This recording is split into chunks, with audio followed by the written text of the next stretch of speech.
My stepdad remodeled my late father's house, called me a freeloader, and tried to kick me out, but he didn't expect what I did next to reclaim my home. I, 18 male, have just been kicked out of my own house and I urgently need somebody's advice.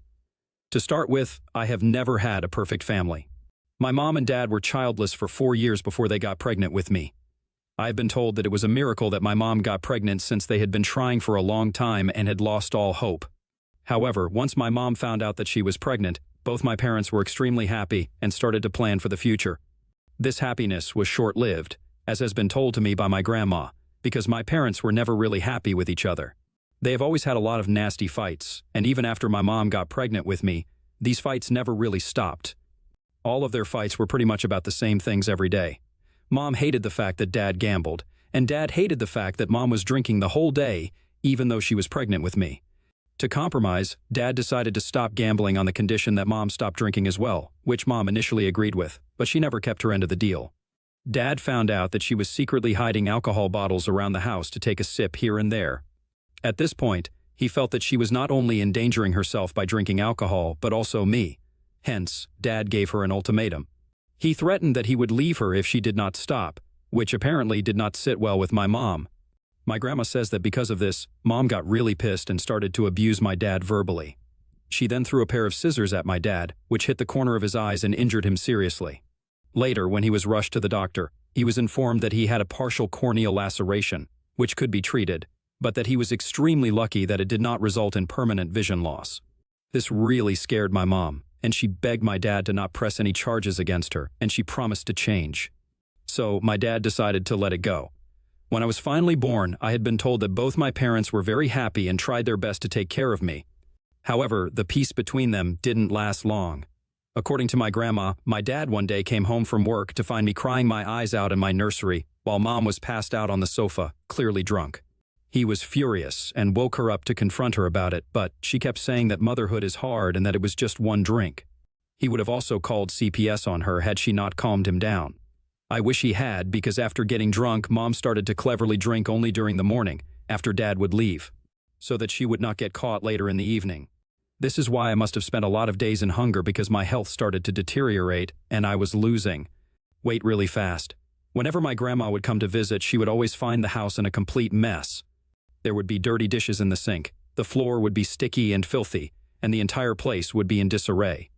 She would find me wearing dirty diapers, dirty clothes, with my hair uncombed, and whenever she tried to talk to my mom about the state of the house or about me, my mom would become extremely defensive and ask her to mind her own business. One time, when my grandma came to visit us, she realized that my mom was clearly drunk during the day since she was unable to comprehend her words and kept giggling. When Grandma confronted her about it, my mom started to get angry and insisted that it wasn't a big deal. That's when my grandma decided enough was enough.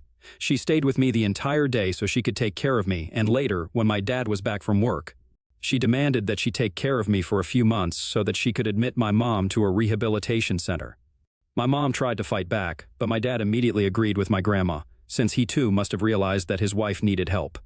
While my mother was admitted, I went to live with my grandma for a few months, and those months I spent with her were the best time in my entire life. She bathed me, read stories to me every night, cooked me healthy meals, and took me out to the park to play. I didn't even know these were things that parents were supposed to do with their children. She didn't shout at me like my mother would if I wanted to play with her. She didn't slap me if I ever broke my plate by mistake. Living with my grandma made me feel safe. My grandma slowly became more of a mother to me and has since taken care of me more than anyone ever has.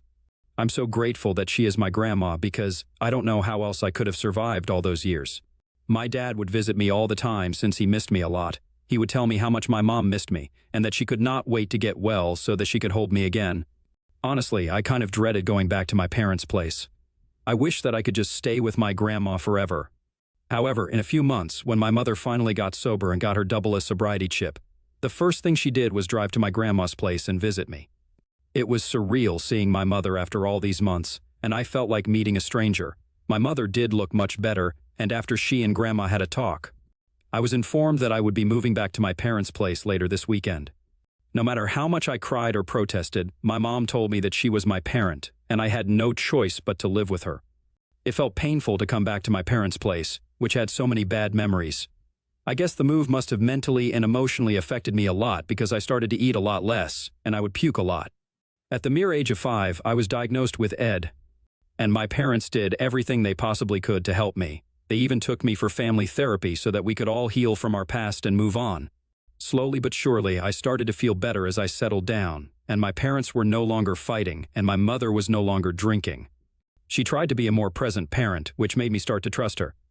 Dad even cut down on his working hours so that he could spend more time with us. However, things took a turn for the worse one afternoon when my dad and I came home from school and caught my mother cheating on him.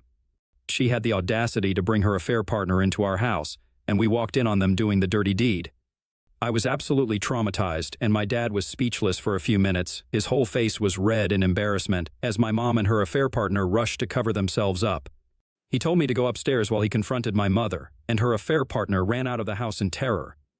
I could hear my parents yelling at each other loudly, and my mother, being the narcissist that she is, blamed him for why she had been cheating, saying that she felt too pressured to be perfect.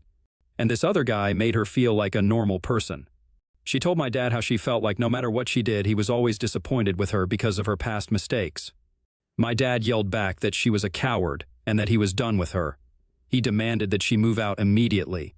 And this is when my mom started to beg him that he should not be this cruel and that he cannot do that to the mother of his son. She told him that the other guy meant nothing and that they needed to fix the marriage for the sake of me. That night, my grandma came to pick me up as my parents continued to yell at each other. She did say a word or two to my mother, but mostly stayed out of it. For the next 2 weeks, I stayed with my grandma while my mom and dad sorted things out at home. My mother would call me every day and pretend as if she was very concerned about me when I knew by now that she didn't care about anything else except for herself. I don't know if it was because my dad really genuinely loved my mom or because he was too used to their dysfunctional relationship, but in the end, he decided to stay with her on the condition that they start going for marriage counseling. However, despite my father's decision, I never saw my mother the same way ever again after catching her with the other man. I felt like I had lost all respect for her. As if things couldn't get any worse for us as a family, just 3 months after this incident, my dad was diagnosed with stomach cancer. He had severe stomach cramps one day, which made him collapse at work, and later, when he was taken to the hospital, it was discovered that his health was quickly deteriorating and he needed to start treatment immediately. This started long days of chemotherapy and bed rest, since my dad had to take time away from work to try to fight against the cancer. He had some money saved up, and even my grandmother was willing to help. My mom, on the other hand, was not happy with this. She would constantly complain about how draining and expensive these treatments and doctor visits were. Dad encouraged her to find a part-time job at least and would promise her about how he would go right back to his job and support her like he has always done once he recovers. Eventually, Mom didn't have a lot of choice, so she started working as a server at a local restaurant. Her shifts were long, and she would pretty much stay out until late at night, while my grandma would drive my dad to and back from the hospital for his treatment. Our neighbor, who had a daughter the same age as me, offered to take me to school every day, which was a huge help for us. This is how I became friends with Shirley. She and I have been friends for a long time now since we pretty much grew up together. Shirley's parents knew about my family history, as did a lot of neighbors, since my parents were not particularly subtle with their yelling matches. So, when Shirley and I became close, they started inviting me to have lunch and dinner with them as well. My dad saw no issue with this, and neither did I. However, my mom would always berate me for spending so much time at their place. She would tell me how they only saw me as a charity case, and that I was nothing more than a broken toy to them. In hindsight, this might be true, but as they spent more and more time with me, I started to see how they treated me like one of their own. In fact, when Shirley's mom found out that I liked apple pie, she would make sure to always bake one for me during the weekends. Shirley's dad taught me to play basketball, and we spent many evenings practicing hoops outside their garage. They sort of became like a second family to me over time. Hence, it was no surprise to anyone when Shirley and I started to date eventually. Shirley brought everything positive to my life, and I'm grateful every day that she is still my girlfriend, despite all my crazy family history. Unluckily, my mom has never really warmed up to Shirley or her family over all this time, but they have never let her dislike come in their way of treating me with affection and love. A year into fighting cancer, my dad was informed by his doctors that the chemo was not helping him anymore, and that he didn't have very long to live. This news was heartbreaking for all of us, and I spent many nights crying for him. As a child, I just could not understand why I was going to be losing the only parent who genuinely loved me and struggled to come to terms with my grief. My dad spent his last months with me, Mom, and Grandma as much as he could. One morning, he just didn't wake up anymore, no matter how much I called for him, and I knew that something was wrong. I ran to tell my mom, who called immediately. "I can't begin to right the pain I felt when the paramedics declared that he was dead. The only comfort we had was that he had passed away peacefully in his sleep.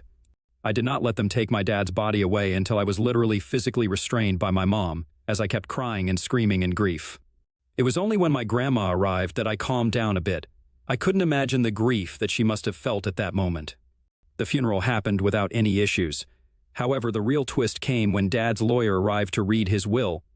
It was then that it was revealed that Dad had left all his money and his house to me. My mom was shocked and even asked the lawyer to show her the papers. I guess Dad knew the kind of person she was and wanted me to have his house and whatever little money was left after chemo so that I could have a decent start in life. Mom didn't like this one bit and kept asking the lawyer if she could fight this in court since the house rightfully should go to her as she was his wife. However, since my dad had changed his will long before he went into chemotherapy, it meant that he was sound of mind and well, that she didn't have any strong ground to stand on. My mom asked me what I wanted to do with the house and I told her that I wanted to stay in the house. She told me how we could sell the house and move to a much better location, but I had just lost my dad, and this house was all I had that reminded me of him, so I obviously refused. It wasn't like she had any choice in this matter, so she continued to live in the house. I did notice that she looked extremely disappointed, but I didn't think much about it at that time.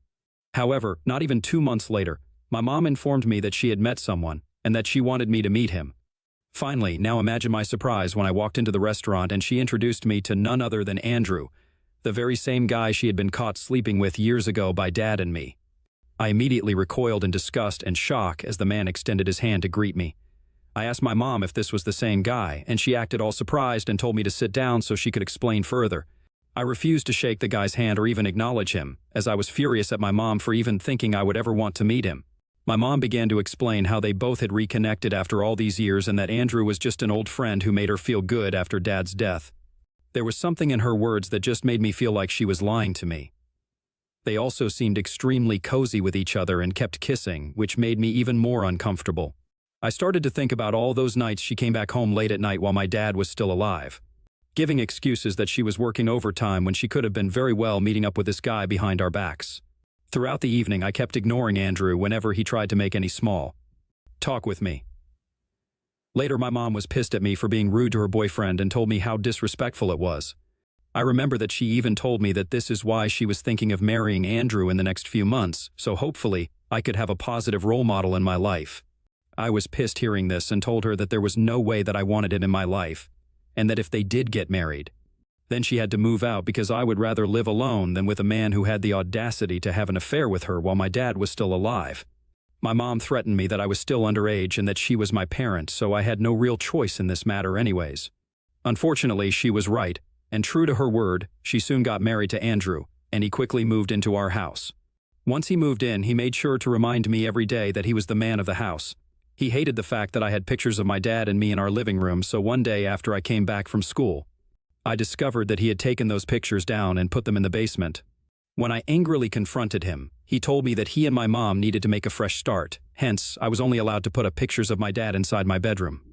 As if this wasn't enough for me to hate him, he was also extremely controlling. He would call my mom every time her shift ended and would call her back again if she was even a minute late to reach home. Slowly, he started to do this with me as well, but I shut him down quickly. I reminded him that he was not my father in any way, and that I was going to stay out as long as I wanted. I had the keys to the house anyway, so it wasn't like he could lock me out. Now, don't get me wrong, it wasn't like I was staying out to party or anything. I would simply just spend my evenings at Shirley's place or at the library, where I could peacefully finish my homework and study. Throughout this time, I continued to have a good relationship with my grandma, and I visited her as much as I could. We would simply sit and watch an old black and white movie or reminisce about the old days. When I graduated from high school, my mom didn't even bother to attend my high school graduation. Although I didn't expect much from her by this time, I was still a bit sad that my only parent didn't care about me a single bit. However, my grandmother and Shirley's parents were there for me, and they cheered for me during graduation. Later, when I was getting ready to go out to party with my friends, my mom came into my room to inform me that she and Andrew felt that I was now an adult, so I needed to step up and take responsibility around the house. Confused, I asked her what she meant by that, since I always washed my own dishes and did my laundry. And this was when my mother informed me that I needed to find a job and start paying the bills around the house. She said that Andrew felt I wasn't carrying my weight, and that, as an adult, he expected me to contribute money. I was a bit pissed that she didn't give me a single day to celebrate before dumping this news on me, but nevertheless, I agreed to contribute as much as I could. Over the next few weeks, I applied and got a job as a cashier at Burger King, while also simultaneously applying to various colleges. Eventually, I got into a good college in my town, which meant that I didn't have to waste money by opting for hostel accommodations, but I did need to buy a car so it would be easier for me to attend classes. I decided to have a talk with my mom to ask her if she could help me buy a car, but she and Andrew immediately got pissed hearing this. Andrew yelled at me that they were doing more than enough for me with the tight income they both had, and that for once, I needed to stop being so selfish. I couldn't comprehend exactly what it was that made me selfish in his book, but Mom didn't even try to defend me. She told me that I was on my own, and that as an adult, I needed to figure things out. Imagine my surprise when just a few weeks later, I woke up to a few workers working on remodeling the kitchen and the downstairs washroom. When I asked Mom about it, she told me that Andrew was sick of how old and rusty the house looked, so he was going to be changing a few things here and there. I asked her where they got the money to do this when, according to them, they didn't even have the money to help me out with the car a few weeks ago. Hearing this, Mom got frustrated with me and said that I was being entitled to expect them to help me. For the next few weeks, I watched Mom and Andrew change things around the house and completely revamp it. I kept my mouth shut throughout all of this and just kept my head down. Shirley knew I was upset over this and tried to cheer me up as much as she could. However, today when I returned home, I found my things and my clothes in the living room. I rushed to check on my things, yelling at Mom about why they were there and not in my room. And this is when Andrew and Mom came downstairs to tell me that they needed to talk to me about something very important. They then went on to excitedly announce that Mom was pregnant with Andrew's child and that they had kept this news to themselves for over 2 months. Andrew then went on to state that as the father of the child, he needed to think about the needs of his child first.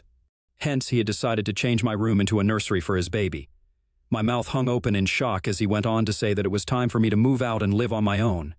Since he and Mom had agreed that they could not take care of a freeloader anymore, Mom nodded in agreement and suggested I could move into Grandma's place until I could afford my own. I could feel tears welling up in my eyes at that moment. I felt so unwanted that I didn't even bother to argue with them. I called an Uber, and I took all my important documents so I could spend the night here at my grandma's place. She is as shocked as me, and she hates my mom even more now. She wanted to go right back and confront my mom, but before that, I wanted to take some legal advice. I have just recently turned 18, and I know that the house rightfully belongs to me. So, will I face any issues removing my mother and Andrew from the premises? Will I have to consult with a lawyer regarding this? Update 1. Okay guys, thanks for all your advice. I read all of your comments and decided to do what most of you told me to do. First of all, today I went to visit my lawyer to understand my legal stance better. The lawyer informed me that there was no way that Mom and Andrew had any right over the house, as my dad's will was crystal clear, and that I needed to hand them a formal eviction notice, which could then be used to sue them if they didn't abide by it. After this, I visited my house with my grandma. I had the keys to my place, so I didn't even bother to ring the doorbell. Luckily, there was no one home. I called Shirley's dad and asked him if he could help me change the locks on the main door and the back door, and fortunately, he agreed. By the time Shirley and Andrew returned home, the locks had been changed. I met them outside on the porch with my grandma and refused to let them inside. Andrew was furious seeing me standing there, but my 5 feet 5 inches grandma was not scared of him one bit. She looked him right in the eyes and told him that they had 30 days to move out since I had decided to sell the house, and there was nothing that they could do to stop it. I then handed them a written notice signed by my lawyer, outlining their 30-day eviction period and the legal consequences they would face if they did not comply. Andrew snatched the paper from my hand to inspect, his face turning red in anger. He then crumpled it, but Grandma warned him that destroying it wouldn't change anything. They had 30 days, and that was non-negotiable. Seeing this unfold, Mom started to beg me and tell me that I should not put her through so much stress during her pregnancy. She went on to say how big of an inconvenience it would be for them to move out when she was already going through so much. I was so mad at her for never defending me all this time that I started yelling at her for being such a horrible mother to me for all these years. I reminded her how she would just leave me to fend for myself while she would be passed out from drinking. I told her how, as an adult, she needed to find her own place and stop living at my place. Hearing this, she started to plead even more. But I told her that she and her freeloader husband were done mooching off of me and my house. Andrew looked horrified and tried to ignore me and get inside the house, but quickly realized that his keys didn't work anymore since the locks had been changed. He started to yell at me, but I told him that I would call the police on him because he was technically trespassing on my property now. It was satisfying to see him look pissed but unable to do anything. I told both of them that this was only going to be the start of all their trouble and their new baby if they didn't listen to me. I reminded them that not only would I sue them, but I would make sure that it would drain all their finances while I could just recover the money from selling the house. Eventually, I told them that I had nothing to lose at this point and that me and Grandma were going to be staying with them for the next 30 days to make sure that they were going to be packing and leaving. Andrew and Mom were clearly not expecting this and tried to argue back, but I wasn't having it. I reminded them that I was the owner and they were merely just guests, so if they didn't like what I was saying, they were free to go to a motel and that I would move all their things out to the porch for them to collect the next morning. Their faces turned a mix of anger and desperation, but they knew that I was done with them. This was my house, my rules, and it was time for them to respect that. Update 2. Wow, I woke up today to find my post on TikTok. I live in a small town, so there is a high chance that if my neighbors or friends come across my post or the video circulating, then they might recognize me. Now, addressing the questions about why I'm giving my mom and Andrew a 30-day legal notice. It's because my lawyer advised that this would ensure they have no grounds to sue me if this ever goes to court. As for those asking about the money my stepdad spent on remodeling the house, I want to be fair. When I sell the house, I am prepared to reimburse him for the remodeling costs, provided he can produce proper bills that my lawyer can verify. As for those asking why my grandma and I are staying here with my mom and Andrew, it's because I don't want them to unfairly claim any part of this property since they don't pay me any rent. As the owner of the house, I'm not going to leave my property. I have also refused to provide them with a key to my doors, so they can't even claim that they live here without a key. My grandma, who is a no-nonsense person, wants to be here to make sure these leeches are out of here soon. Update 3. It's been a while since I gave an update here. Well, as some of you suspected, my stepdad and mom did try to play dirty and refuse to move out when their 30-day legal notice ended. However, I'm smarter than them, and the next time they went for my mom's ultrasound, I moved all their things to the porch and refused to let them back in. When they came back and tried to call the police on me, there was nothing the police could do. I calmly showed them proof that I was the legal owner and explained that my stepdad and mom didn't even have a key to the house. Seeing this, the police informed them that their only option was to go to court if they wanted to contest my claim. Andrew cursed me out loudly and started to walk over aggressively, but one of the officers warned him to calm down or risk being detained. Eventually, my mom and Andrew were removed from my property, and it was satisfying to watch them realize exactly what they had lost. Since then, I have installed cameras all over my property and talked with a real estate agent who will start showing the house to potential buyers next week.